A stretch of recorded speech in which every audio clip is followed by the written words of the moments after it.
That is the Mount Kenya region for you. Nobody can divide this community. If we feel our interests are threatened, tunashikananga kama simiti. Na hii community inaongeaga usiku. Tukiamuka asubuhi mambo imebadilika. So I want to say, nimeona watu ya magazeti wakiandika jana, mlima iko na shida, deputy president, sijui wanaweza pigana na Kuria. Sasa Kuria si ni waziri yangu. I'm deputy president, this is our worker. Sasa mwenye kuandika mtu mnaweza kwa sana mfanye kazi yako. And I want to say, huyu Moses Kuria is our son. Nimeona watu wengine wakisema ati afutwe kazi. Yafutwe kazi aende wapi? For what reason? Kuria ameongea, nimeona ametoka nje kidogo.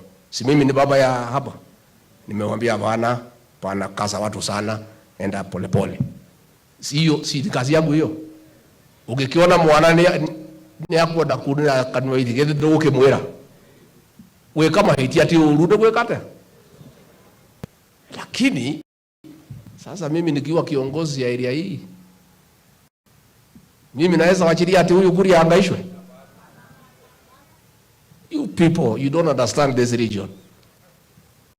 You press people. I saw you put a big headline, munaweka picha yangu hapo na ya Kuria. Just adjust that photograph. You put the two photos together. That is our story. That's the way we are. We are united in this region. Mtujui nyinyi. Ni kutuona tu mnatuona. We are one people. And as long as our interests are threatened, we are one. Katigwa doido. Katigwa. Na niye the mowe. You know my stand. This community, I mobilized you to a man to vote for President William Ruto. Kazi yangu ni mbili.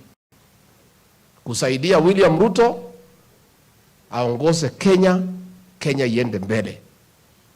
Kazi ya kwanza. Kazi ya pili, kuunganisha na kuchunga interest ya mlima Kenya. That's my job description. And I know my job. I don't need anybody to tell me. My job is well cut out.